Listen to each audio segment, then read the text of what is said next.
ये जो लोग कहानी कहता है ना कि मायावती पैसा लेती हैं, अखिलेश पैसा लेते हैं, ये सब फर्जी है।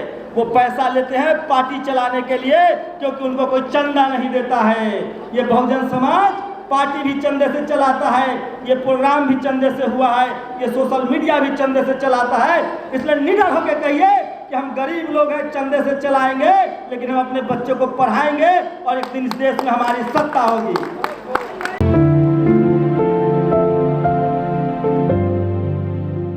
जय भीम! अरे कुर्सी भर दीजिए भाई,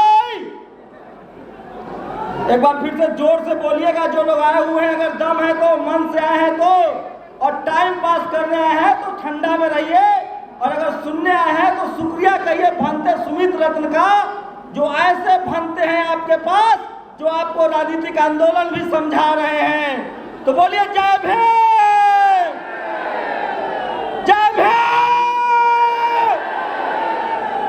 इतनी जोर से आवाज लगाइए कि 7 समुंदर पार भी जाए। जय भीम, जय भीम!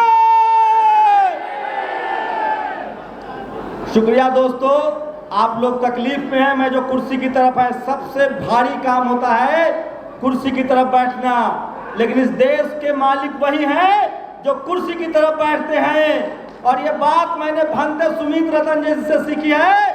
वो जब भी कोई बात शुरुआत करते हैं तो कहते हैं मुल्क के मालिक हो। तो कौन है मुल्क का मालिक? मुल्क का मालिक इस देश का बहुजन समाज है। शुक्रिया आप लोगों को, और आप लोगों को देखकर जोश आ गया। और मेरी गुजारिश है कि जो लोग भी नेशनल दस्तक को कम से कम देखते हैं, वो तो कुर्सियों पर चले जाएं। हमें अनुशासन भी दिखाना होगा, और ये कोई चंदा की लड़ाई नहीं है, ये आपके और हमारे सम्मान की लड़ाई है, हमारे धर्म की लड़ाई है, और भगवान बुद्ध के विचारधारा को बचाने की लड़ाई है। तो एक बार फिर से बोलिए जय भीम!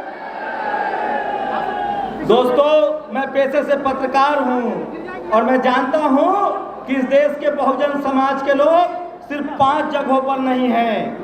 हम रोड बनाना जानते हैं, हम सड़क बनाना जानते हैं, हम बड़ी बड़ी बिल्डिंगें भी बनाते हैं, हम सब्जी भी बेचते हैं, ठेला भी चलाते हैं। और जब से बाबा साहब का संविधान आया है, हम डॉक्टर, इंजीनियर, कलेक्टर और वैज्ञानिक और नेता भी बनने लगे हैं। लेकिन उसके बाद भी हमारी हार हो रही है। इसकी वजह हम हैं, हम खुद हैं। पता है क्यों हार रहे हैं हम लोग? क्योंकि हमें बोलना नहीं आता है, हमारी जबान तेज नहीं है, और हमारे दिमाग में डर बैठा हुआ है। तो डर निकाल देंगे ना से, अब नहीं डरेंगे ना आप, किसी से नहीं डरेंगे ना आप। हमारे साथ संविधान है। मैं ये बात इसलिए कह रहा हूँ कि मुझे जितने फोन कॉल्स आते हैं, जितने लोग मुझसे मिलते हैं, वो कहते हैं कि आपको डर नहीं लगता है। अरे किससे डरना है? 2 हाथ उसके भी हैं, 2 हाथ हमारे भी हैं। अरे उसका पेट निकला हुआ है, हमारे लोग खेतों में मेहनत करते हैं। डर हमें नहीं लगता है, डर हमारे दिमाग में बैठा दिया गया है। और वो डर पता है किसने बैठाया है? टीवी और अखबार ने। मैं एक पत्रकार के तौर पे आप लोगों से गुजारिश करता हूँ कि इस देश के टीवी और अखबार का बहिष्कार कीजिए। एकदम टीवी अखबार मत देखिए, क्योंकि इस देश के टीवी और अखबार ने आपके नजरों में आपके नेताओं को बेईमान घोषित कर दिया, और आपने मान लिया।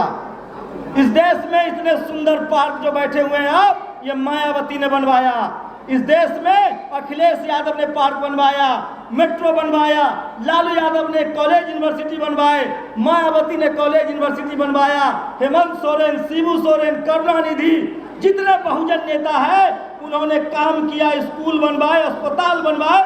और इस टीवी अखबार के दलालों ने, मनुवादियों ने हमारे नेता को हमारी नजरों में बेईमान घोषित कर दिया। कोई बेईमान नहीं है, वो सब के सब नेता ईमानदार है। और आपको देखिए, वो इन नेताओं को लड़ाता है आपस में। कभी मायावती जी को अखिलेश से लड़ाता है, कभी नीतीश जी को लालू जी से लड़ाता है। इस लड़ाई को समझना पड़ेगा। और मुझे ज़्यादातर कॉल आते हैं, आप लोग पूछते हैं कि हमारे नेता क्यों नहीं एकजुट हो रहे हैं? उसका एक जवाब है, जिस दिन बहुजन समाज एकजुट हो गया, नेता तो दौड़ के एकजुट होगा। और मैं एक और बात कह रहा हूं, हम सब लोग जो SC ST OBC माइनॉरिटी के लोग हैं, गांठ बांध लीजिए। इस देश का शेड्यूल कास्ट सबसे ज्यादा आंदोलन कर रहा है, इस देश का आदिवासी कर रहा है, इस देश के माइनॉरिटी कर रहे हैं। जिस दिन इस देश का हाथी OBC 60% वाला OBC जाग गया, CM PM भी हमारा होगा, SP DM भी हमारा होगा।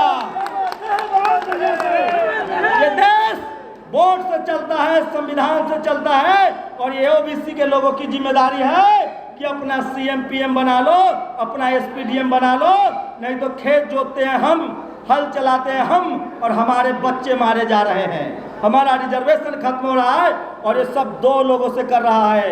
ये मनुवादियों का दो हथियार है, एक टीवी और एक अखबार जो आपके घरों में है, इसका बायकॉट कीजिए। और अब तो मुझे खुशी है, 100 से ज़्यादा सोशल मीडिया के लोग हैं। आप लोग इंटरनेट पर पढ़िए, सोशल मीडिया देखिए, तमाम बहुजन चैनलों को देखिए, उनको सब्सक्राइब कीजिए और उनके पत्रकारों के साथ खड़े होइए।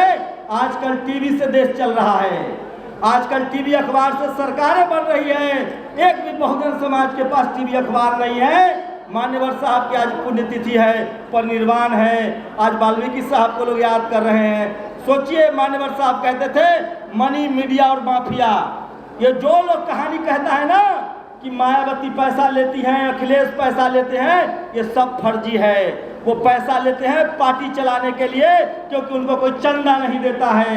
ये बहुजन समाज पार्टी भी चंदे से चलाता है, ये प्रोग्राम भी चंदे से हुआ है, ये सोशल मीडिया भी चंदे से चलाता है। इसलिए निडर होकर कहिए कि हम गरीब लोग हैं, चंदे से चलाएंगे, लेकिन हम अपने बच्चों को पढ़ाएंगे और एक दिन इस देश में हमारी सत्ता होगी। आप लोग गांठ बांध लीजिए, किसी के भरोसे मत रहिए। हमारे नेता एक पैरों पर खड़े होंगे, घुटनों पर रेंगते हुए आएंगे जिस दिन हम समाज के तौर पे एकजुट हो गए। और उसके लिए जरूरी है कि हमको एक झंडा के नीचे आना पड़ेगा, बाबा साहब की 22 प्रतिज्ञाओं को याद करना पड़ेगा, एक झंडे पंसील के नीचे आना पड़ेगा, चाहे हमारा धर्म हो, चाहे हमारी पॉलिटिकल पार्टी हो। सोचिए, राजेंद्र प्रसाद सिंह कहते हैं कि इस देश में कांग्रेस और बीजेपी बड़ी पार्टी नहीं है, अमीरों की पार्टी है।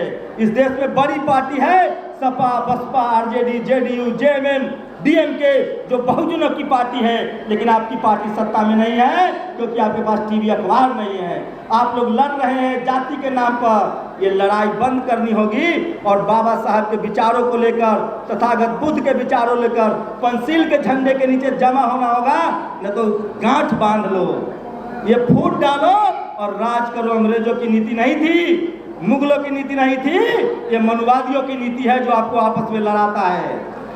22,000 जातियों में बटे हुए थे हमको बांट दिया गया था। और पहले जब मनुस्मृति थी तो हम शूद्र और अछूत थे। बाबा साहब ने हमको SC ST OBC और माइनॉरिटी बनाया है। किसी से जाति मत पूछो, बस इतना पूछो, SC हो, ST हो, OBC हो, जनरल हो, माइनॉरिटी हो, ये संवैधानिक टर्म है।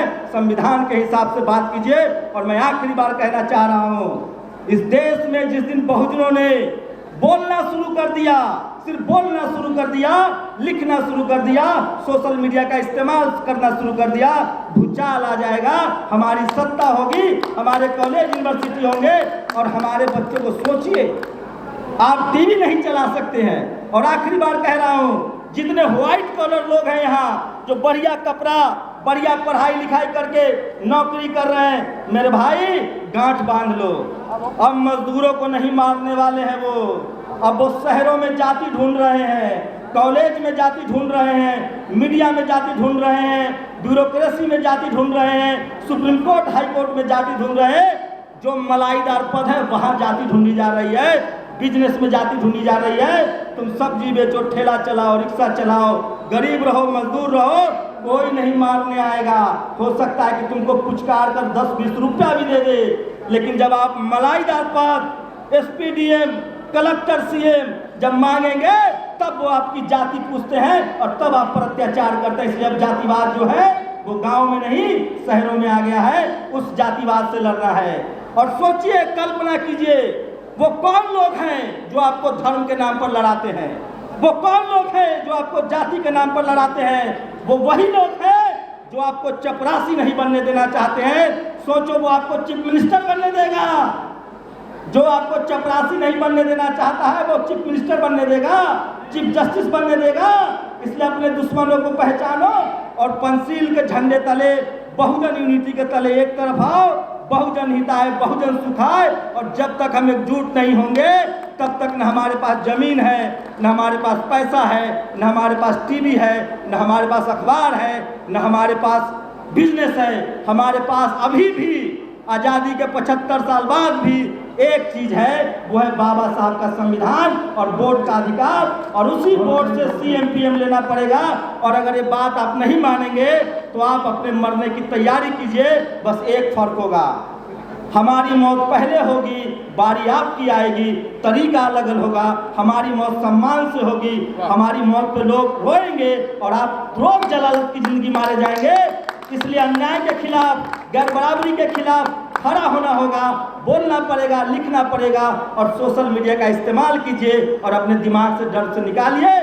बुद्ध ने कभी हथियार नहीं उठाया, लेकिन उन्होंने अंगुली माल को बदल डाला। हमारे पास ऐसे महापुरुष हैं, तो हमें बुद्ध के रास्ते पर चलकर संविधान को मानते हुए अपनी आवाज़ को बुलंद करना होगा।